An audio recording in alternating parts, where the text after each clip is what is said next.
Hello नमस्कार दोस्तों, मैं नंदिनी स्वागत करती हूँ आपके यार पब्लिकेशन के इस चैनल पे। आई होप आप सभी बहुत अच्छे होंगे, एकदम बढ़िया से आपकी पढ़ाई लिखाई सब चल रही होगी।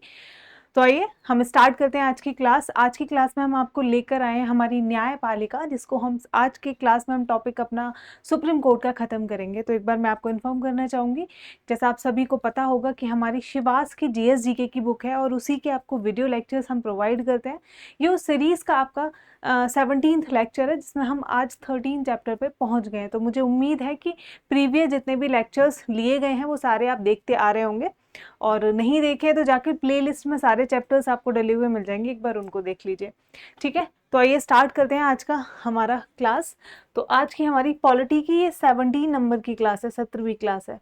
ठीक है, तो आज हमारा जो टॉपिक है, हम राज्य तक देखो बच्चों कवर कर चुके हैं, एंड मैं यही मान के चल रही हूँ कि आप सबने देखी हुई है सारी क्लासेस। तो आज हमारा चैप्टर जो है वो है न्यायपालिका, 30 नंबर का चैप्टर है। ये पूरी इंडेक्स शिवास बुक की है, सेम इसी के बेसिस पे हम चल रहे हैं, हमारी क्लासेस उसी सिक्वेंस में आपकी जा रही हैं। तो अब क्लास से जब भी कोई चैप्टर पढ़ रहे हो तो यहाँ पे आके आप लेक्चर देख लो, अच्छी आपको याद रह जाएंगी चीज़ें। नहीं समझ में आ रहा है तो वो भी समझ आ जाएंगी, और बाकी आप पहले लेक्चर भी देख सकते हो, बाद में क्लास जाके देख लो, जैसा आपको ठीक लगे सुविधा अनुसार वैसा कर सकते हैं। ठीक है, तो न्यायपालिका है। न्यायपालिका में हम उच्चतम न्यायालय यानी कि आपका सुप्रीम कोर्ट को आज पढ़ेंगे, आज कंप्लीट कर लेंगे। ठीक है, तो ये हमारा चैप्टर 13 है। तो सबसे पहले हम सुप्रीम कोर्ट को पढ़ने से पहले न्यायपालिका होती क्या है, कैसे काम करती है, या इसकी क्या रिस्पॉन्सिबिलिटी है, क्या जिम्मेदारी है। जैसे हमने कार्यपालिका होगा, विधायपालिका हो गया, सॉरी विधायिका हो गया, इन सब की रिस्पॉन्सिबिलिटीज को पढ़ा था, इनके कार्य को पढ़ा था। तो उसी प्रकार से हम न्यायपालिका को देखेंगे कि आखिर में न्यायपालिका हमारे देश में क्या कार्य करती है।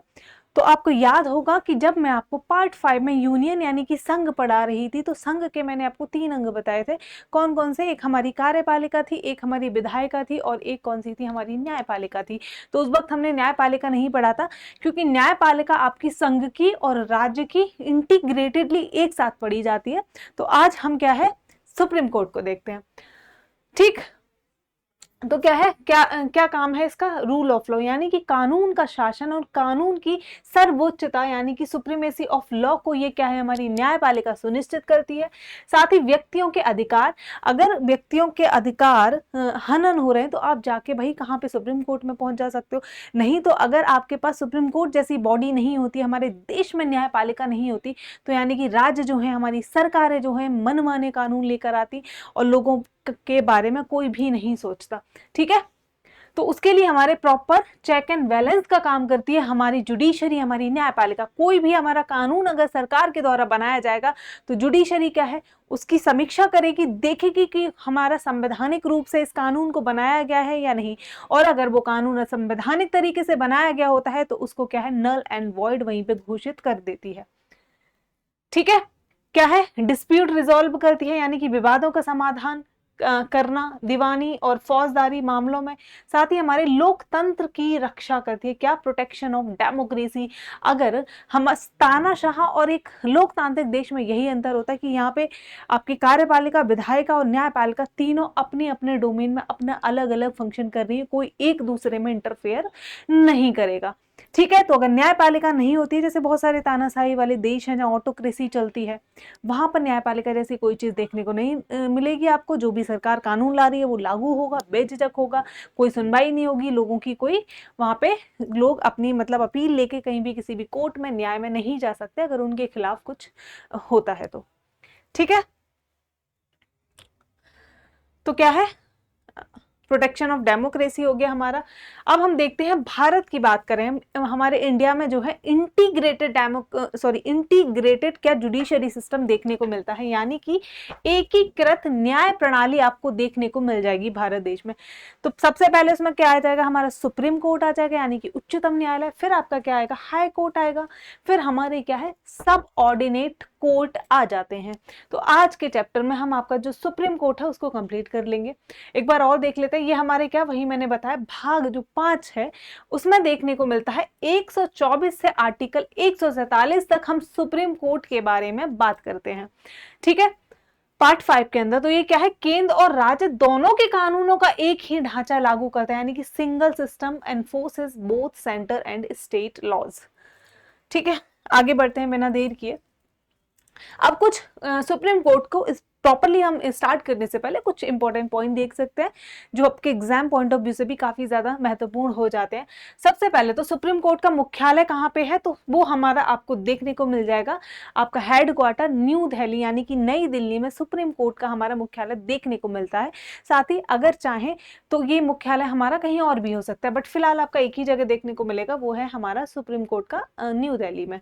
ठीक है, इसको क्या कहते हैं, संविधान का रक्षक व अंतिम अपील की अदालत कहा जाता है। अगर आपको ये बात आ गई कि संविधान का रक्षक किसको कहा जाता है, यानी कि गार्डियन ऑफ कॉन्स्टिट्यूशन। ठीक है, ये कई एग्जाम्स में पूछ लिया जाता है कि गार्डियन ऑफ कॉन्स्टिट्यूशन किसको कहा गया है, तो वो हमारा सुप्रीम कोर्ट यानी कि उच्चतम न्यायालय को कहा गया है। ठीक है, और साथ ही हाईएस्ट अपील ऑफ कोर्ट है ये। हाईएस्ट मतलब अंतिम अपील की अदालत आपकी कौन सी है, उच्चतम न्यायालय। ठीक है, साथ ही मौलिक अधिकारों का रक्षक, custodian of the fundamental right. क्या, custodian of the fundamental right. ये शब्द याद रखिएगा, guardian of constitution, custodian of fundamental right. जैसे हमने देखा था जब हम मौलिक अधिकार पढ़ रहे थे, तो आर्टिकल कौन सा याद करो, 32, आर्टिकल 32 के तहत अगर आपके मौलिक अधिकारों का हनन होता है तो हमारा क्या है, आप जो कहाँ जा सकते हैं, सुप्रीम कोर्ट अपना रिट्स जारी कर सकता है। क्या, रिट्स की उसके पास सकती है, और ये वैसे आपकी हाई कोर्ट के पास भी है।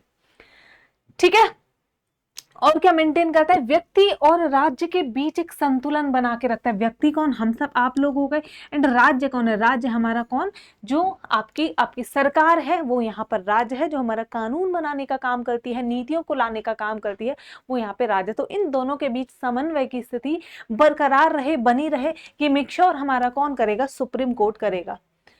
ठीक है, अब देख लेते हैं हिस्टोरिकल बैकग्राउंड। तो सबसे पहले मैं बात करूं तो हमारा रेगुलेटिंग एक्ट आया था 1773 का, जिसमें कलकत्ता में एक सुप्रीम कोर्ट को स्थापित किया गया था। तो याद रखिएगा कहां, सबसे पहला सुप्रीम कोर्ट हमारा कलकत्ता में 1773 रेगुलेटिंग एक्ट के तहत लाया गया था। उसके बाद क्या है, किंग जॉर्ज 3 जो थे वो मद्रास में 1800 में, साथ ही हमारे बॉम्बे में 1823 में आ गया। ठीक है, तो ये जो है हमारे इंग्लिश में है, देख लीजिएगा। फिर हमारा अगर उच्च न्यायालय अधिनियम एक आता है 1861, जिसमें आपके हाई कोर्ट बनाए जाते हैं। क्या, इंडियन हाई कोर्ट एक्ट 1861 आता है। फिर हमारा क्या है, संघीय न्यायालय 1935। तो अभी का जो आपका सुप्रीम कोर्ट है वो क्या है, हमारा फेडरल कोर्ट ऑफ इंडिया 1935 में जो था, वही हमारा आज आपको सुप्रीम कोर्ट के फॉर्म में यानी कि उच्चतम न्यायालय देखने को मिल जाता है। तो अगर हम बात करें स्थापना की, तो सुप्रीम कोर्ट की स्थापना बोली जाएगी 28 जनवरी 1950, जब हमारा देश लागू हो जाता है, जब हमारा संविधान आपका लागू हो जाता है। कब लागू होता है संविधान हमारा, 26 जनवरी 1950 को आपका संविधान लागू हो गया। याद करो, संविधान अंगीकृत कब हुआ था, संविधान अंगीकृत कब हुआ था, 26 नवंबर हमारा 1949 को संविधान अंगीकृत हुआ था। ठीक है, अब देख लेते हैं कि सुप्रीम कोर्ट में, आपको पता है सुप्रीम कोर्ट में हमारे एक चीफ जस्टिस देखने को मिल जाते हैं, यानी कि मुख्य न्यायाधीश, और आपके न्यायाधीश देखने को मिलते हैं। तो अगर मैं बात करूं सुप्रीम कोर्ट के जजों की एक संख्या होती है, तो पहले जो संख्या थी वो कम थी, वो आज हमारी बढ़ चुकी है। प्रारंभ में 8 न्यायाधीश देखने को मिलते थे। कितने, 8 आपको जज देखने को मिल जाते थे सुप्रीम कोर्ट में।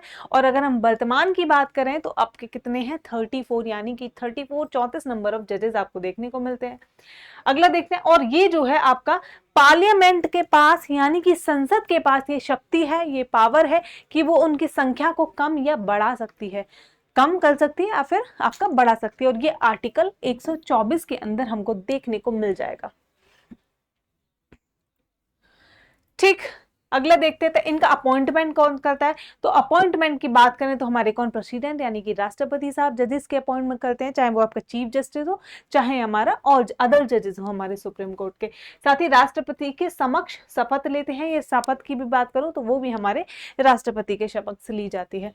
अब देखो यहाँ पे बच्चों, हम ना कुछ जजेस केस हैं जो काफी फेमस है, उनके बारे में जान लेते हैं। यानी कि आपके 4 जजेस केस तक आए हैं, तो एक एक करके हम जानेंगे। एक होता है कॉलेजियम सिस्टम, बट डायरेक्टली हमें कॉन्स्टिट्यूशन में कहीं भी कॉलेजियम सिस्टम की बात नहीं करी है। ये वैसे हो गया कि जो हमारा सुप्रीम कोर्ट है उसके जो जजेस हैं, ठीक है, जजेस की क्या उम्र है वो हम बाद में बात करेंगे। तो सुप्रीम कोर्ट, जैसे कुछ जजेस रिटायर होंगे तो फिर नए आएंगे, तो सुप्रीम कोर्ट के नए जजेस कौन आएंगे इसका डिसाइड कौन करता है? कोलेजियम सिस्टम के द्वारा किया जाता है। कोलेजियम सिस्टम में कौन होते हैं? वही हमारे जो पुराने जजेस हैं वही बैठे रहते हैं, ठीक है। यानी कि जैसे वो जजेस जो बैठे हुए हैं वो डिसाइड करेंगे कि आने वाले हमारे जो न्यायाधीश होंगे वो कौन कौन होंगे, ठीक है। तो यही हमारा कोलेजियम सिस्टम है। इस पर काफी ज्यादा विवाद भी देखने को मिला था, ठीक। तो सबसे पहले तो एक फर्स्ट जज केस आया था जिसको हम किसके नाम से भी जानते हैं? एसपी गुप्ता बनाम भारत संघ, ठीक है।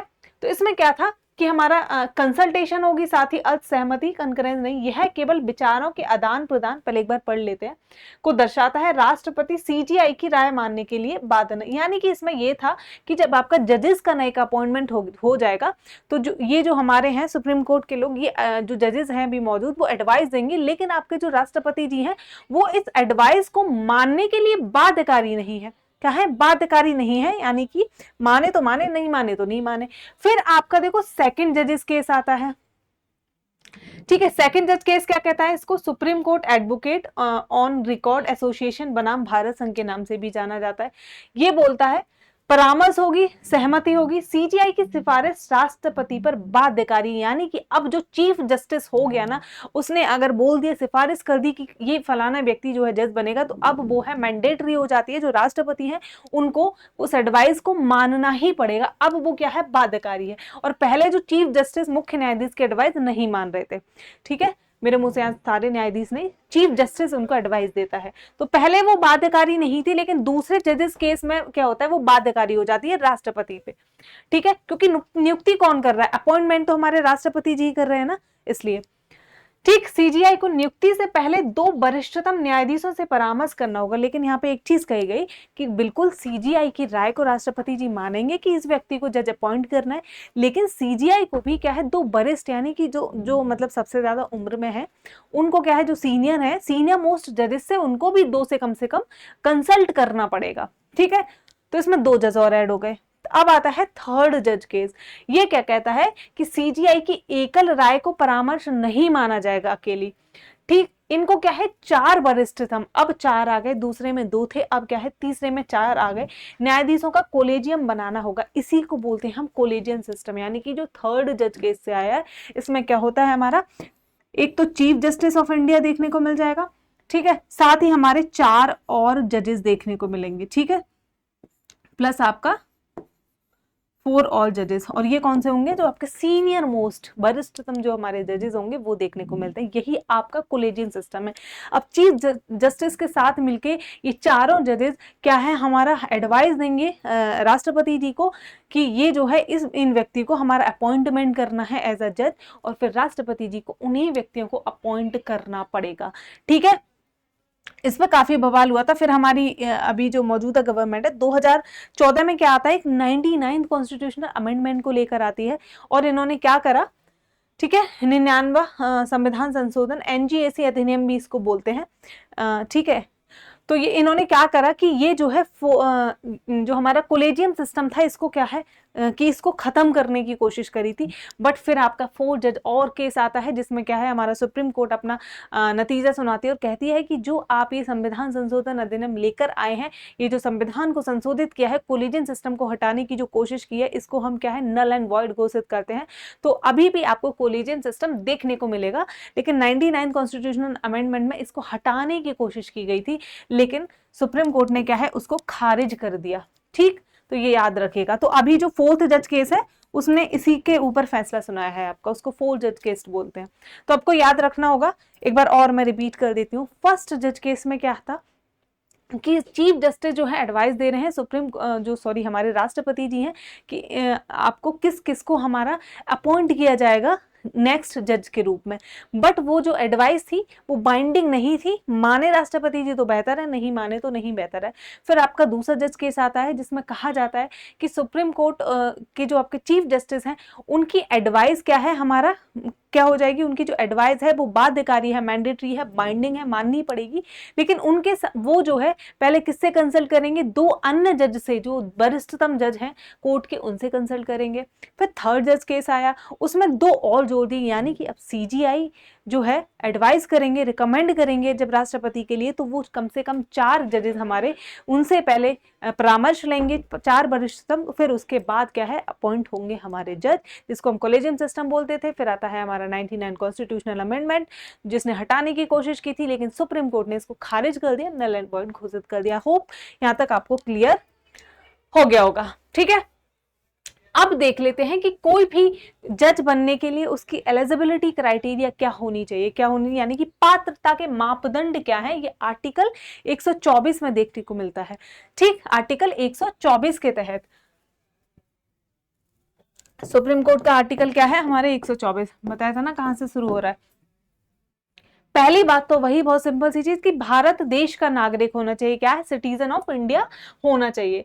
साथ ही हमारा हाई कोर्ट का न्यायाधीश होना चाहिए 5 साल तक, ठीक है। 5 साल तक वो हाई कोर्ट का न्यायाधीश हो सकता है, या फिर लॉयर यानी कि वकील रहा हो जिसके पास 10 वर्ष का अनुभव हो, यानी कि 10 ईयर्स तक उसने लॉ को प्रैक्टिस अगर किया है, तो भी वो किसी भी सुप्रीम कोर्ट का जज, किसी भी नहीं, मतलब एक ही सुप्रीम कोर्ट है, हमारे सुप्रीम कोर्ट का वो जज बन सकता है। या फिर क्या किया हो उसने, राष्ट्रपति द्वारा मान्यता प्राप्त कानूनी विशेषज्ञ, यानी कि किसी व्यक्ति को बहुत ज्यादा लॉ का ज्ञाता है, बहुत ज्यादा नॉलेज है, तो राष्ट्रपति जी कहेंगे ये भाई एमिनेंट ज्यूरिस्ट है और इसको क्या है हम सुप्रीम कोर्ट का जज बना सकते हैं। लेकिन फिर यहाँ पे थोड़ा सा टसल वाली सिचुएशन बन सकती है, क्योंकि ये काम अपॉइंट करना तो हमारा कॉलेजियम सिस्टम का है, तो ये अमूमन तौर पे नहीं देखने को मिलता है, ठीक है। फिर या और उसकी न्यूनतम आयु, आपने बहुत सारी चीजों में देखा होगा कि कम से कम आयु निर्धारित होती है, लेकिन अगर सुप्रीम कोर्ट जज की बात करें तो इसमें कोई भी मिनिमम आयु नहीं है। कितनी भी उम्र तक व्यक्ति क्या है, कितनी भी कम उम्र का व्यक्ति है हमारा बन सकता है, वैसे भी नहीं कि 2-4 साल का व्यक्ति, क्योंकि ऊपर वाली क्वालिफिकेशन भी आप मतलब पूरी कर रहे हो, ठीक है। तो मिनिमम एज कोई भी नहीं, यानी कि न्यूनतम आयु निर्धारित नहीं है। वही मैक्सिमम की बात करूं मैं तो 65 वर्ष देखने को मिल जाएगी। कोई भी व्यक्ति 65 वर्ष की आयु तक सुप्रीम कोर्ट का जज बना रह सकता है, ठीक है। अब देखो यहाँ याद रखना है, यहाँ पे या लगा हुआ है, अगर ये वाली तो करनी ही करनी है, यानी कि देश का नागरिक होना चाहिए, ये तो जरूरी है। फिर उसके बाद या तो वो 5 साल हाईकोर्ट जज रहा हो, ठीक है, या तो वो 10 साल का उसके पास लॉ प्रैक्टिस का अनुभव हो, या तो वो हमारा डिस्टिंग्विश्ड ज्यूरिस्ट हो, यानी कि इन तीनों में से फिर कोई भी एक कंडीशन को वो पूरा करता होना चाहिए, ये नहीं कि तीनों ही करता होना चाहिए, ठीक। वही अब कार्यकाल और सैलरी की बात कर लेते हैं। तो कार्यकाल मैंने बता ही दिया कि न्यूनतम आयु कुछ नहीं होती है, लेकिन मैक्सिमम 65 वर्ष होती है, 65 वर्ष तक ही बने रह सकते हैं, ठीक। साथ ही अगर मैं बात करूं तो इस्तीफा ये किसको देंगे, अगर किसी भी सुप्रीम कोर्ट के जज को अपना इस्तीफा देना है तो जिन्होंने इनको अपॉइंट किया है, यानी कि जो हमारे राष्ट्रपति जी हैं, उनको जाके ये अपना इस्तीफा यानी कि रेजिग्नेशन सौंप सकते हैं, ठीक है। हटाने के तरीके की मैं बात करूं तो ये क्या है, संसद के द्वारा हटाया जाता है प्रॉपर प्रक्रिया से, ठीक। वो देख लेते हैं कि अगर प्रस्ताव लेकर भी आना है कि किसी भी सुप्रीम कोर्ट के जज को हटाना है, तो ऐसे नहीं मुंह उठा के एक व्यक्ति ने कहा कि भाई फलाना जज को हटाना है और प्रोसीडिंग शुरू हो गई, ऐसे नहीं। क्योंकि हमारे देश की ये बहुत ही ज्यादा रेप्यूटेड आपकी एक पोस्ट है, सुप्रीम कोर्ट का अगर कोई जज व्यक्ति है तो उसको प्रॉपर हमारा रेपुटेशन दी गई है। अगर हटाना भी है तो अगर लोकसभा में की बात करूं तो लोकसभा में कितना होना चाहिए, एक सेकंड, हमारा हटाने का नेक्स्ट स्लाइड पे हम देखने को मिलेगा, हाँ जी। तो क्या प्रक्रिया, आपका लोकसभा में 100 सांसद एटलीस्ट आपके होने चाहिए जो कहेंगे कि हाँ ठीक है इस प्रस्ताव को आप ला सकते हो, एग्री करने चाहिए। वही हमारे राज्यसभा की बात करें तो राज्यसभा में एटलीस्ट आपके 50, क्योंकि राज्यसभा की जो आपका नंबर है वो कम है, ठीक है। राज्यसभा में सीट्स कम होती है, लोकसभा में ज्यादा, ठीक है। तब तो आपका प्रस्ताव लाया जाएगा, पहले इतने लोग उसको अप्रूव तो कर दें, ठीक है। फिर आपकी प्रॉपर एक जांच समिति बैठेगी और उस जांच समिति में सुप्रीम कोर्ट के जज होंगे, ठीक है। हाई कोर्ट के आपके चीफ जस्टिस देखने को मिलेंगे, साथ ही एक कोई भी प्रसिद्ध न्यायविद देखने को मिलेंगे। तब वो जांच कमेटी जांच करेगी कि हमारे जो आपके सुप्रीम कोर्ट के जज हैं, न्यायाधीश जो हैं, उन पे लगाए गए इल्जाम कितने हद तक ठीक है या नहीं, ठीक है। संसद में ये विशेष बहुमत स्पेशल मेजॉरिटी से पास कराया जाएगा, ऑलवेज रिमेंबर, क्या स्पेशल मेजॉरिटी से इसको पास कराया जाएगा। साथ ही राष्ट्रपति हटाने का आदेश जारी करता है, अगर पास हो जाता है देन फिर हमारे राष्ट्रपति जो हैं वो आदेश कर देंगे कि जो हमारे ये जज हैं उनको हटा दिया गया है।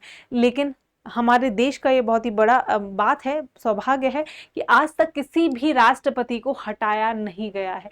लेकिन एक राष्ट्रपति हैं जिनके खिलाफ प्रस्ताव लाया जरूर गया था, याद करिए, बताइए मुझे, अगर किसी को भी पता हो कमेंट बॉक्स में लिखिए, अगर मैंने शायद आगे नहीं बता रखा हो। लाया गया था लेकिन वो हटाए नहीं गए थे, वो पास नहीं हुआ था।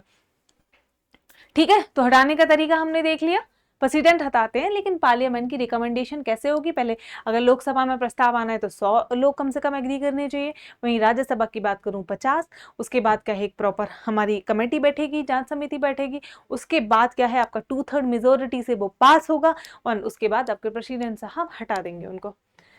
ठीक है, सैलरी की बात करें तो सैलरी आपका पार्लियामेंट ही डिसाइड करती है, जैसे सबकी मोस्टली कर ही रही है वो। वहीं 2018 की बात करें तो आपका जो सीजीआई की सैलरी कितना है 2.80 लाख, ठीक, और हमारा अन्य जज की 2.5 लाख प्रति माह आपकी देखने को मिल जाती है। ठीक है, अब देख लेते हैं कि क्षेत्र अधिकार क्या है, सुप्रीम कोर्ट के क्या है ज्यूरिडिक्शन क्या क्या है, वो हम बात कर लेते हैं। सबसे पहले तो इसका ओरिजिनल ज्यूरिडिक्शन होता है, यानी कि अगर किसी भी स्टेट के बीच में और राज्य के बीच में देखो झगड़ा हो रहा है तो क्या है हमारा सुप्रीम कोर्ट उनके झगड़े को मिटाएगी, उनमें सुलह करवाएगी, समझौता करवाएगी। भाई बड़ा व्यक्ति है और कौन करवाएगा? ठीक है, हाईकोर्ट तो नहीं करवा सकती ना। तो क्या है यूनियन और स्टेट के बारे में बात करें तो ये इसका ओरिजिनल ज्यूरिडिक्शन है, साथ ही एक्सक्लूसिव भी है, ये सिर्फ और सिर्फ हमारा सुप्रीम कोर्ट कर सकती है। ठीक है, एक होता है अपीलेट ज्यूरिडिक्शन, जैसे कि हाई कोर्ट में कोई केस हुआ है, हाई कोर्ट की अपील कहाँ चली जाती है? वो व्यक्ति को हाई कोर्ट का फैसला मंजूर नहीं है, फिर वो जाके कहाँ पे आपका सुप्रीम कोर्ट में अपील कर देगा, तो अपीलेट ज्यूरिडिक्शन भी है इसके पास। ठीक, फिर हमारी विशेष अनुमति, किसी भी कोर्ट से अपील की अनुमति, डिस्क्रिशनरी अपील भी है इसके पास। ठीक है, साथ ही एडवाइजरी है, राष्ट्रपति से राय मांग सकता है। आर्टिकल भी देख के चलेगा, वैसे एक बार आर्टिकल लास्ट में मैं सारे आपको एक जगह लिख रखे हैं, हम एक एक करके पढ़ेंगे। ठीक है, रिट्स आर्टिकल 32 के तहत मौलिक अधिकारों के एनफोर्समेंट के लिए, उनकी रक्षा के लिए रिट्स को जारी कर सकता है। रिकॉर्ड कोर्ट है 129, यानी कि अवमानना सजा का अधिकार। यहाँ पे सिर्फ इतना ही देख लीजिए, जब हम आर्टिकल पढ़ेंगे तब ढंग से पढ़ते हैं। तो जैसे अभी हमने देखा था सुप्रीम कोर्ट के बारे में, अब एक बार इसे सारे आर्टिकल्स को दोबारा से रिवाइज कर लेते हैं। ठीक है, तो सबसे पहले मैंने बताया था जैसे आपको आर्टिकल 124 से हमारा सुप्रीम कोर्ट स्टार्ट हो जाता है। तो आर्टिकल 124 की अगर मैं बात करूं तो 124 में ही क्या है एस्टेब्लिशमेंट ऑफ सुप्रीम कोर्ट, यानी कि सुप्रीम कोर्ट को स्थापना की ये बात करता है और गठन की बात करता है आर्टिकल 124। याद करते चलिएगा। 124 ए की बात करें तो इसी में हमारे नेशनल जुडिशियल अपॉइंटमेंट कमीशन की बात करता है, क्या एनजीएसी की बात करता है। ठीक है, ये वही एनजीएसी है, याद करो 99 कॉन्स्टिट्यूशनल अमेंडमेंट एक्ट जो मैंने बताया था, एनजीएसी को लेकर आए थे ये लोग, और उसको क्या है सुप्रीम कोर्ट ने खारिज कर दिया, नल एंड वॉइड घोषित कर दिया। ठीक है, अगला 125 आ जाता है हमारा। 125 में क्या है हमारे अगले में ही आपकी क्या है इनके वेतन के बारे में ये बात करेगा, सैलरीज के बारे में बात करेगा। ठीक है, साथ ही 126 की मैं बात करूं तो acting chief justice, acting chief justice मतलब कि एक कोरम होता है हमारा किसका, जजेस का, कि इतने जज होने चाहिए। अगर वो कोरम कम पड़ रहा है, जैसे कि किसी भी मुद्दे पे अगर फैसला सुनाना है तो उसके लिए कोरम रिक्वायरमेंट होता है कि इतने जजेस एटलीस्ट होने चाहिए। अगर किसी वजह से उतने जज पूरे नहीं हो पा रहे हैं तो क्या होगा, हमारा एक एक्टिंग चीफ जस्टिस होगा जिसको हम क्या है बुला लेंगे कि अब भाई इस कोरम को पूरा करने के लिए आप आ जाइए। ठीक है, और ये काम कौन, प्रेसिडेंट करते हैं हमारा। ठीक है, तो वो हो गया हमारा, अपॉइंट कर लेंगे हम एक्टिंग चीफ जस्टिस को किसी भी थोड़े से समय के लिए। सॉरी, आर्टिकल 127 में क्या आता है हमारा, एड हॉक जजेस की नियुक्ति की जाती है। ये भी हमारे कौन है, अस्थायी होते हैं, टेम्पररी बेसिस पे आते हैं, कुछ समय के लिए काम करते हैं फिर अपना चले जाते हैं। और एक होता है हमारा सेवानिवृत्त न्यायाधीशों की उपस्थिति 128, यानी कि जो भी हमारे सुप्रीम कोर्ट के जजेस हैं वो रिटायर हो चुके हैं तो उनको भी दोबारा से क्या है सुप्रीम कोर्ट का जज बनाया जा सकता है, लेकिन कुछ समय के लिए उसकी रिक्वायरमेंट होती है अलग अलग कि ऐसा होता है तब। तो क्या है, अटेंडेंस ऑफ द रिटायर्ड जजेस 128। अगला आता है 129। 129 की मैं बात करूं तो इसमें कोर्ट ऑफ रिकॉर्ड की बात करते हैं। कोर्ट ऑफ रिकॉर्ड मतलब कि जो भी आपके काम सुप्रीम कोर्ट के अंदर हो रहे हैं, जो भी आपके अदालत के अंदर हो रहे हैं, वो सारा आपका मेंशन किया जाता है, कोर्ट ऑफ रिकॉर्ड में लिखा जाता है। ठीक है, तो उसी को हम कोर्ट ऑफ रिकॉर्ड, यानी कि वो जो भी फैसले दे रही है, जो भी जुडिशियल कार्य किए जा रहे हैं, वो सारे हमारा क्या है खुद ही वो उनको मेंशन करके चलती है कोर्ट ऑफ रिकॉर्ड में। कोई भी आपको पता है कोई बहुत पुराना भी अगर फैसला सुनाया गया है तो प्रॉपर उसकी सारी जितनी भी हियरिंग्स हुई हैं, उसके सारे क्या क्या हमारा डिसीजन लिए गए, जो भी चीज़ है पूरी प्रोसीडिंग प्रोसीडिंग्स का आपको लेखा जोखा मिल जाएगा, यानी कि खुद में अपने आप में कोर्ट ऑफ रिकॉर्ड होता है 129 के तहत। 130 की मैं बात करूं तो 130 में आपकी जो हमारा मुख्यालय है उसके बारे में बात करता है, और ये मुख्यालय हमारा दिल्ली में देखने को मिल जाता है। 131 आर्टिकल की हम बात करें तो आर्टिकल 131 में आपका ओरिजिनल ज्यूरिडिक्शन, सॉरी गलत निकल गया, उसकी बात करता है। और इसमें क्या है, हमारा सेंटर और स्टेट के बीच में अगर कोई विवाद जैसी स्थिति देखती है तो फैसला कौन करेगा, आपका सुप्रीम कोर्ट करेगा। ठीक है, अगला 132 की मैं बात करूं तो 132 में क्या है, उच्च न्यायालय से अपील, अधिकतर विशेष मामले। ठीक है, अपीलेट ज्यूरिडिक्शन, जैसे कि हाई कोर्ट से अपील जाती है कहां, सुप्रीम कोर्ट में जाएगी, तो अधिकतर ये हमें देखने को मिल जाएगा 132 के अंदर। 133 में क्या है, दीवानी मामलों में अपील, क्या दीवानी मामलों में यानी कि सिविल मैटर्स में अपील। तो ये याद रखिएगा 132 से 134 तक ये अपील की बात कर रहा है। 132 में कुछ मामलों में अपील की बात कर रहा है, 133 में हमारे सिविल मैटर्स यानी कि दीवानी मामले में, 134 हमारा क्या, क्रिमिनल मैटर्स के बारे में बात कर रहे हैं, यानी कि हमारा कोई भी आपने क्राइम व्राइम किया है तो ऐसे आपराधिक मामलों की जो अपील है वो सुप्रीम कोर्ट में जाएगी, वो आपको देखने को मिल जाएगा। अगला देखते हैं हम 135 आर्टिकल। इसमें क्या है, संघीय न्यायालय की शक्तियां अब सुप्रीम कोर्ट को प्राप्त, jurisdiction of federal court now exercisable by the court, यानी कि जो आपका उस समय फेडरल कोर्ट काम करता था 1935 के तहत जो बना था 1935 में, वो फेडरल कोर्ट के पास जितनी भी शक्तियां हैं वो हमारी कहाँ स्थानांतरित हो गई थी। फिर आपका जब सुप्रीम कोर्ट हमारा आ जाता है देश आजाद होने के बाद, वो सारी शक्तियां फेडरल कोर्ट वाली स्थानांतरित हो जाती है हमारे सुप्रीम कोर्ट के पास, यानी कि उच्चतम न्यायालय के पास, और ये आर्टिकल 135 में हमारा देखने को मिलेगा। ठीक है, अगला आर्टिकल 136 देखते हैं। 136 में क्या है, विशेष अनुमति से अपील का अधिकार, यानी कि special leave petition, appeal by the supreme court. ठीक है, ये कुछ केसेस में ही देखने को मिलती है। अगला देखते हैं हम 137। 137 में क्या है, जो निर्णय है उनकी पुनः समीक्षा, जैसे कि आपने देखा होगा कुछ केसेस को हम सुनते हैं, हमारा केशवानंद भारती केस हो गया, बेरूबारी केस हो गया। इसमें क्या है, अपना सुप्रीम कोर्ट ने क्या है ना, अपने पुराने डिसीजंस को ही रिव्यू किया है और उनमें सुधार करके दूसरा फैसला वो लेकर आए हैं। जैसे मैंने प्रियम्बल के बारे में ही बताया था, आपको याद हो, तो यानी कि अपने ही फैसलों को वो दोबारा से रिव्यू करके उसको बदल देते हैं। ये भी काम क्या है, सुप्रीम कोर्ट का है। 138 की बात करें तो ये आधिकारिकता का विस्तार, यानी कि एनलार्जमेंट ऑफ ज्यूरिडिक्शन के बारे में बात करता है, ये उतना जरूरी नहीं है। 139 के बारे में बात करते हैं तो कुछ रिट जारी करने की शक्ति, पावर टू इशू रिट। अगर मैं 32 की बात करूं तो 32 में स्पेसिफिकली आपकी फंडामेंटल राइट की रिट्स के बारे में बात करिए। ठीक है, और अन्य जो रिट्स होंगे, अन्य मामलों में जो रिट्स होंगी उसके बारे में आपका 139 में 139 में ए में क्या बात करेगा, मामलों का स्थानांतरण, यानी कि ट्रांसफर ऑफ सर्टेन केसेस, वो ट्रांसफर कर देगा। ठीक है, 140 की मैं बात करूं तो ancillary powers of supreme court, यानी कि जो पावर अब तक नहीं है वो भी सुप्रीम कोर्ट के पास आ सकती हैं। ठीक है, 141 की अगर हम बात करें तो 141 में है, सुप्रीम कोर्ट द्वारा घोषित कानून सभी न्यायालयों पर बाध्यकारी होगा, कि अगर सुप्रीम कोर्ट ने कोई भी कानून को लागू कर दिया, घोषित कर दिया, तो अब हाई कोर्ट हो गई या हाई कोर्ट से नीचे वाले जितने भी न्यायालय हैं उन सब को उसको मानना पड़ेगा, उनके लिए ऑब्लिगेटरी है, बाइंडिंग है। 142 में बात करूं, डिक्री एवं आदेशों का प्रवर्तन, enforcement of decree and order of the supreme court, यानी कि सुप्रीम कोर्ट का कोई ऑर्डर है तो वो क्या है, लागू भी किया जा सकता है, उसके लिए ऐसा कुछ अन्य लॉ वगैरह कानून लाने की जरूरत नहीं है। ठीक, उसका ऑर्डर जो है क्या है, एनफोर्स हो जाएगा।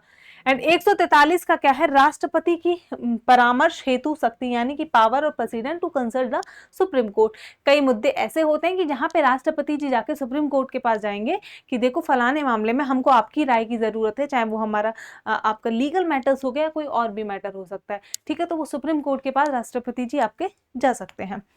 144 की बात करें 144 की, तो 144 में क्या है, नागरिक और न्यायिक अधिकारों का सहयोग, यानी कि civil and judicial authorities act 8 of supreme court. ठीक है, तो ये उतना ज्यादा इंपॉर्टेंट नहीं है, हमारे जो इंपॉर्टेंट है हमने उनको अच्छे से डिस्कस कर लिया। ठीक, तो एक बार ये जितने भी हमारे वो हैं आपके आर्टिकल्स, उनको एक बार याद करके चलिएगा, बार बार रिवाइज करिए, याद हो जाएंगे। ठीक है, सॉरी। अब वही हमारा सेम मैनर, पहले हमने सारी थ्योरी को पढ़ लिया, थ्योरी डिस्कस कर ली, अब हम जा रहे हैं क्वेश्चंस पे, एक एक करके हम सारे क्वेश्चंस को देखेंगे सुप्रीम कोर्ट के। और यहाँ पे आपका और मेरा दोनों का नॉलेज टेस्ट हो जाएगा कि हमने अभी तक जो पढ़ा है क्या वो सारी चीज़ें हम पढ़ के क्वेश्चंस को सॉल्व कर पा रहे हैं या नहीं। सबसे बेहतर तरीका वही मैं हर वीडियो में बताती हूँ कि पहले वीडियो को पॉज करिए और खुद से सॉल्व करने की कोशिश करिए, डायरेक्ट आंसर पे मत जाइएगा। ठीक है, तो ये स्टार्ट करते हैं। पहला सवाल है हमारा, भारत के सर्वोच्च न्यायालय में डैश न्यायाधीश और मुख्य न्यायाधीश होते हैं। नंबर याद करो, पहली दूसरी स्लाइड में ही मैंने आपको बता दिया था कितने होंगे, हमारा 35 होते हैं। ठीक है, 35 में क्या होगा बच्चा हमारा, 34 तो आपके जजेस होंगे एंड आपका एक हमारा कौन होगा, चीफ जस्टिस होंगे। कौन, एक हमारे चीफ जस्टिस देखने को मिल जाएंगे, मुख्य न्यायाधीश। तो इसका करेक्ट ऑप्शन हो जाएगा हमारा बी, यानी कि 35। ठीक है, तो आप देख सकते हैं क्या भारत के सर्वोच्च न्यायालय में कुल 34 मुख्य न्यायाधीश सहित न्यायाधीश होते हैं। वर्ष 2019 में सर्वोच्च न्यायालय न्यायाधीशों की संख्या अधिनियम 1956 में संशोधन करके सर्वोच्च न्यायालय में न्यायाधीशों की अधिकतम संख्या 30 मुख्य न्यायाधीश रहित से बढ़ाकर आपका 33 कर दी गई। ये अमेंडमेंट वगैरह की बात कर रहा है, तो एक बार खुद से पढ़ लीजिएगा। अगला देखते हैं हम, भारत के सर्वोच्च न्यायालय में भारत के राष्ट्रपति द्वारा नियुक्त मुख्य न्यायाधीश और अधिकतम अन्य न्यायाधीश शामिल होते हैं। कितने होते हैं, अभी तो देखा हमने, आर्टिकल नहीं, 35 नंबर ऑफ। अगला देखते हैं, भारत के सर्वोच्च न्यायालय में सेवारत न्यायाधीशों की सेवानिवृत्ति की आयु क्या है। मैंने बताया था न्यूनतम आयु कोई भी नहीं होती है सुप्रीम कोर्ट के जज को अपॉइंट करने की, लेकिन मैक्सिमम अधिकतम 65 वर्ष की आयु तक ही कोई भी व्यक्ति हमारा सुप्रीम कोर्ट का जज बना रह सकता है। तो इसका क्या होगा हमारा, 35 नहीं 65 यार, मेरा बहुत जीभ फिसल रही है, तो 65 ईयर्स आपका करेक्ट ऑप्शन हो जाएगा। ठीक है, और ये आर्टिकल 124(2) के तहत हमारा बात करता है, क्या बात की है, अनुच्छेद 124 क्लॉज 2 के अनुसार राष्ट्रपति अपने हस्ताक्षर और मुद्रा सहित अधिकृत द्वारा अधिकतम न्यायालय के प्रत्येक न्यायाधीश को नियुक्त करेगा और वह न्यायाधीश तब तक पद धारण करेगा जब तक कि वह 65 वर्ष की आयु प्राप्त नहीं कर लेता है। ठीक है, अब अगला क्वेश्चन देखते हैं। अगला क्वेश्चन कह रहा है कि संविधान के निम्नलिखित में से किस अनुच्छेद में उल्लेख किया गया है कि उच्चतम न्यायालय के न्यायाधीशों को ऐसे वेतनों का संदाय किया जाएगा जो संसद विधि द्वारा अवधारित करे, और जब इस निमित्त इस प्रकार उपबंध नहीं किया जाता है तब तक ऐसे वेतनों का संदाय किया जाएगा जो अनुसूची में विनिर्देशित है। तो ये हमारा वेतन के बारे में बात कर रहा है। तो अगर मैं वेतन की बात करूं तो मैंने बताया कि वेतन और भी प्रकार के जितने भी भत्ते वगैरह हैं वो आर्टिकल 125 में आपको देखने को मिल जाते हैं। इसका करेक्ट ऑप्शन सी हो जाएगा। ठीक है, अगला देखते हैं। अगला कह रहा है भारतीय संविधान के किस अनुच्छेद में उल्लेख है कि भारत का एक सर्वोच्च न्यायालय होगा। वेरी सिंपल आंसर, 124 बात करता है कि सर्वोच्च न्यायालय होगा, उसके गठन की, उसकी स्थापना की, ये बात करता है। अगला क्वेश्चन है, किस वर्ष में सर्वोच्च न्यायालय के न्यायाधीश को हटाने के लिए पहले प्रस्ताव पर संसद के सदस्यों द्वारा हस्ताक्षर किए जाते हैं। क्या बोला है कि किस वर्ष में सर्वोच्च न्यायालय के न्यायाधीशों को हटाने के लिए पहले प्रस्ताव पर संसद द्वारा अच्छा ओके, ये बात कर रहा है उसकी। जब मैंने बताया था कि एक ही हमारे देश के ऐसे आपके कौन रहे हैं, सुप्रीम कोर्ट जज रहे हैं जिनको क्या है हटाने के लिए आपका प्रस्ताव लाया गया था जिसपे सिग्नेचर हुए थे, लेकिन क्या है वो हमारा पास नहीं हुआ था और आपके जो है उनको हटाया नहीं गया था। तो आइए अगला क्वेश्चन देख लेते हैं। अगला क्वेश्चन कह रहा है किस वर्ष में सर्वोच्च न्यायालय के न्यायाधीश को हटाने के लिए पहले प्रस्ताव पर संसद के सदस्यों द्वारा हस्ताक्षर किए गए थे। जैसे आपको याद हो जब हम थ्योरी पढ़ रहे थे तो मैंने आपको बताया था कि हमारे देश में ऐसा पहली बार हुआ है सिर्फ कि किसी भी आपके सुप्रीम कोर्ट के न्यायाधीश को हटाने के लिए प्रस्ताव लाया गया हो लेकिन वो पास नहीं हो पाया था। तो ऐसा 1991 में आपको देखने को मिला था। जो हमारे वी रामास्वामी नाम के एक जज थे, इसमें दे भी रखा होगा, हाँ जी, न्यायमूर्ति वी रामास्वामी के खिलाफ था 1991 में, और ये सर्वोच्च न्यायालय के न्यायाधीश थे। ठीक है, क्योंकि उनके जब वो मुख्य न्यायाधीश थे पंजाब और हरियाणा में तो कुछ घोटाला उनसे रिलेटेड सामने आया था, इसलिए। अगला देख लेते हैं, भारतीय संविधान का कौन सा अनुच्छेद सर्वोच्च न्यायालय को अपने स्वयं के निर्णयों या आदेशों की समीक्षा करने का अधिकार देता है। तो आर्टिकल 137 में ये पावर है उसके पास कि वो अपने ही स्वयं के निर्णयों की क्या है समीक्षा करेगा। तो आर्टिकल 137 में ये पावर दी गई है। अगला क्वेश्चन देख लेते हैं। अगला क्वेश्चन कह रहा है कि सर्वोच्च न्यायालय की सहायक शक्तियों के लिए प्रावधान निम्नलिखित में से कौन कर सकता है। तो मैं बात करूं कि शक्तियों के लिए प्रावधान पार्लियामेंट ऑफ इंडिया यानी कि भारत की जो संसद है वो कर सकती है। ठीक है, अनुच्छेद 140 के अनुसार संसद विधि द्वारा उच्चतम न्यायालय की ऐसी सहायक शक्तियां प्रदान करने के लिए उपबंध कर सकेगी जो संविधान के उपबंधों में से किसी के असंगत ना हो और जो उस न्यायालय को इस संविधान द्वारा या इसके अधीन प्रदत्त अधिकारिता का अधिक प्रभावी रूप से प्रयोग करने के योग्य बनाने के लिए आवश्यक प्रतीत हो। यानी कि कोई और पावर अगर देनी होगी तो वो क्या है, पार्लियामेंट दे देगी। सिंपल सी ये बोल रहा है। अगला देखते हैं, भारतीय संविधान के किस अनुच्छेद में उल्लेख है कि सर्वोच्च न्यायालय द्वारा घोषित कानून भारत के राज्य क्षेत्र के भीतर सभी अदालतों में बाध्यकारी होंगे। ठीक है, कि जो भी कानून मतलब सुप्रीम कोर्ट ने कह दिया वो सभी राज्य में बाध्यकारी होगा, सभी अदालतों में, सारी हाई कोर्ट्स हो गई या फिर सबऑर्डिनेट कोर्ट्स हो गई। तो ये हमारा किसमें होगा, ये आर्टिकल 141 141 के तहत आपको ये देखने को मिल जाएगा। अगला देखते हैं, भारतीय संविधान का कौन सा अनुच्छेद यह निर्धारित करता है कि सर्वोच्च न्यायालय द्वारा घोषित कानून, सेम ही क्वेश्चन है तो इसका भी हमारा ऑप्शन हो जाएगा ए, आर्टिकल 141। अगला देखते हैं, भारतीय संविधान के किस अनुच्छेद में उल्लेख है कि सर्वोच्च न्यायालय द्वारा घोषित कानून सभी न्यायालयों पर बाध्यकारी होंगे। तो ये भी आर्टिकल 141 हो जाएगा। देखिए ये कितनी बार पूछा गया आपका आर्टिकल है। ठीक है, तो जो जो रिपीट हो रहे हैं उन पे अपनी नजरें आंखें गड़ा लिया करो, ध्यान गड़ा लिया करो, क्योंकि उनके चांसेस है कि आपका आने वाले एग्जाम में भी पूछे जाए। वैसे हाँ खैर आपका भी जो आ गया है हमारा टेंडर एडिक्विटी के पास, तो सारा पैटर्न चेंज हो रहा है ना। जैसे आपने देखा होगा कि स्टेटमेंट वाले पूछे थे इसने अभी, जो हमारे सिलेक्शन वाले एग्जाम थे, सिलेक्शन पोस्ट वाले, और अभी जो स्टेनो का एग्जाम चल रहा है उसमें स्टेटमेंट वाले एग्जाम का नहीं है। ठीक है, तो उसका नहीं पता भाई, बहुत रिस्की हो गया अब आपके लिए, सोच लीजिए। अगला देखते हैं, सर्वोच्च न्यायालय ने मई 2023 में कहा गया कि वह डैश के तहत अपने विवेक अधिकार का प्रयोग करके अपूर्ण रूप से टूट चुके विवाह या जिसमें सुधार की कोई संभावना ना हो आधार मानते हुए विवाह विच्छेद का निर्णय दे सकता है। ठीक है, यानी कि ये सुप्रीम कोर्ट की डिस्क्रिशनरी पावर है कि किसी भी मुद्दे को उठा के वो उस पर अपना निर्णय दे सकता है। कैसी डिस्क्रिशनरी पावर है, तो ये हमें सॉरी ये आपको देखने को मिल जाएगा। 32 तो नहीं है हमारा, है ना, तो ये आपका इसका जो करेक्ट ऑप्शन वो हो जाएगा हमारा आर्टिकल 142। क्या हो जाएगा, आर्टिकल 142 इसमें आपका हमारा करेक्ट ऑप्शन हो जाएगा। बाकी खुद से पढ़ लीजिएगा सॉल्यूशन। अगला देखते हैं, निम्नलिखित में से कौन सा विकल्प सर्वोच्च न्यायालय का एक महत्वपूर्ण कार्य नहीं है। एक एक करके देखते हैं, यानी कि 3 कार्य हैं सर्वोच्च न्यायालय के, एक हमारा नहीं है।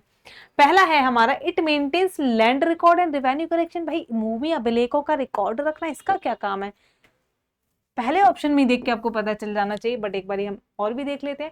यह कार्यकारी अधिकारियों की जांच करने और कानून के शासन को लागू करने का कार्य करता है, बिल्कुल करता है।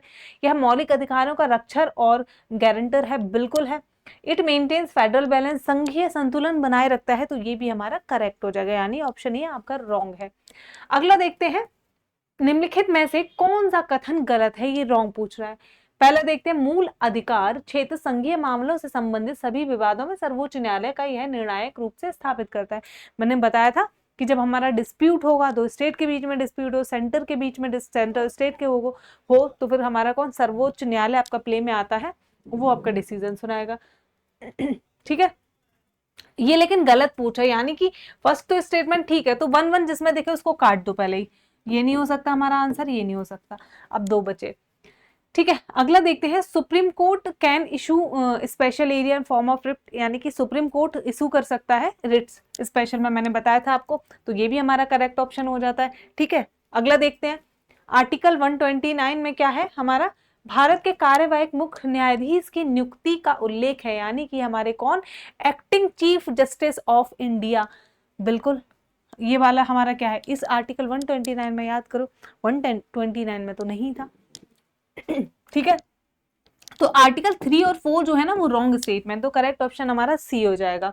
क्या हो जाएगा हमारा, सी हो जाएगा। अगला देखते हैं, सर्वोच्च न्यायालय के अधिकारियों सेवकों को या उनके संबंध में देय पेंशन पर प्रभावित की जाती है। तो मैं बता दूं कि हमारा जो आपका सुप्रीम कोर्ट के जजेस हो गए या फिर आपका चीफ जस्टिस हो गए, इनकी जो सैलरी है वो कहाँ से आती है? वो directly consolidated fund of India से आती है। कहाँ से आती है?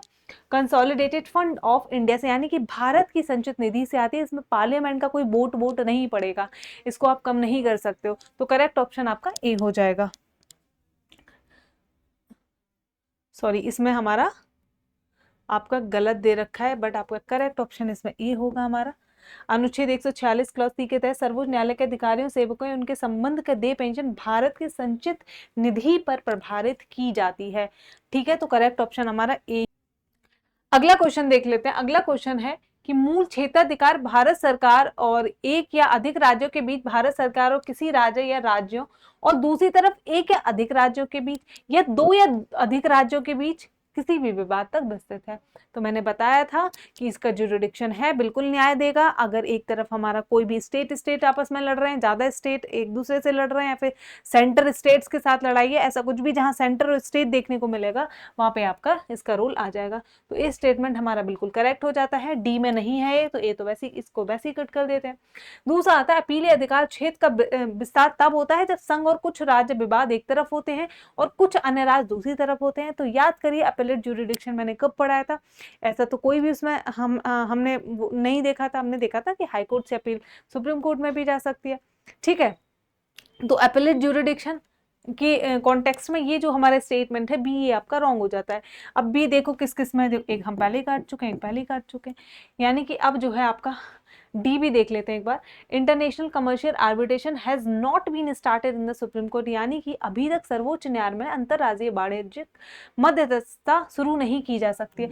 तो कोई याद रखिएगा, ये मैं 100% नहीं कहूंगी, नॉलेज तो सुपीरियर होती है, बट 90% में अगर आपको कहीं भी नेगेटिव स्टेटमेंट दिखाई देता है ना, नकारात्मक, not, can not, never, ever, ऐसे बहुत ज्यादा, तो वो उसको आप मान के चलिए। अगर नहीं आ रहा है कोई आंसर आपको डायरेक्टली, तो आप मान के चलिए ऐसा स्टेटमेंट को आप हटा ही दीजिए कि ये तो ऑप्शन में नहीं हो सकता। ठीक है, तो हमारा ये वाला आपका जो है वो कट हो जाएगा, यानी कि डी हमारा रॉन्ग हो जाएगा। आपका जो ए ऑप्शन है, साथ ही हमारा सी ऑप्शन है, ये करेक्ट है। सी क्या कह रहा है? संविधान के अनुच्छेद 129 और 142 के तहत सर्वोच्च न्यायालय में अवमानना के लिए दंडित करने की शक्ति निहित है। तो आपका करेक्ट ऑप्शन हमारा बी हो जाता है। ठीक है, एक बार खुद से भी देख लीजिएगा। तो आज हमने अपना सुप्रीम कोर्ट पूरी तरीके से खत्म कर लिया है। नेक्स्ट लेक्चर में हम कोशिश करेंगे हमारा हाई कोर्ट और आपका सबऑर्डिनेट कोर्ट जो है उनको हम कंप्लीट कर लेंगे। तो आप देख सकते हैं मेरे पीछे जो किताब है, शिवास नाम से ही है, शिव का एक अस्त्र, बहुत ही अच्छी किताब है। आप ऐसे CGL की तैयारी कर रहे हैं या फिर किसी भी वनडे एग्जाम की तैयारी कर रहे हैं तो डेफिनेटली इस किताब को आप खरीद सकते हो, पढ़ सकते हो इससे, और आपका एग्जाम में काफ़ी ज़्यादा मदद होगी। और बहुत ही रीजनेबल प्राइस है, जस्ट इन 329, और ये 3-in-1 किताब देखने को मिल जाती है जिसमें आपका पूरा GS का सिलेबस थ्योरी में कवर है, एंड देन आपको प्रीवियस ईयर क्वेश्चन भी देखने को मिल जाएंगे। साथ ही आपको क्या है, इसमें मिलते हैं 1-लाइनर जो रिपीटेडली हमारे एग्जाम्स में पूछे जाते हैं, ऐसे फैक्ट्स। ठीक है, तो मुझे उम्मीद है वैसे सबके पास होगी, जिसके पास नहीं है then please go and purchase this book. ठीक, नेक्स्ट ये हमारा टेलीग्राम चैनल है AR पब्लिकेशन का, इसको ज्वाइन कर लीजिएगा। इस पर आपको PDF हो गया या फिर कोई भी नोटिफिकेशन हो गए, कोई भी इंफॉर्मेशन हमें आपको देनी होगी तो सारी हम इस टेलीग्राम चैनल पे प्रोवाइड करते हैं, तो इसको ज़रूर से ज्वाइन कर लीजिएगा। ठीक, एंड अगर आपको वीडियो पसंद आया तो प्लीज़ लाइक करिए, चैनल को सब्सक्राइब करें अगर पहली बार आए हैं तो, और जो भी आपकी राय है, जैसा भी आपको लेक्चर लग रहे हैं, ठीक है, कुछ इंप्रूवमेंट चाहिए, कोई नेक्स्ट आपको जो भी सब्जेक्ट चाहिए तो उसके बारे में आप बता सकते हैं। We are very open to listen each and every comment of you, और मैं खुद बैठ के आप सबके रिप्लाई देते हैं हम और लाइक करते हैं कमेंट्स को। तो जो भी आपकी राय है उसको बिल्कुल कमेंट बॉक्स में फ्रीली लिख सकते हैं। साथ ही अब लेक्चर पसंद आ रहा है तो दोस्तों के साथ भी शेयर कर दो। ठीक, ऐसी और भी इनिशिएटिव आपके लिए लाए जाएंगे, ये सिर्फ हमारी एक शुरुआत है। तो I hope you everyone like this lecture. अगले लेक्चर में मिलते हैं, तब तक के लिए bye bye, take care, all the very best, जय हिंद।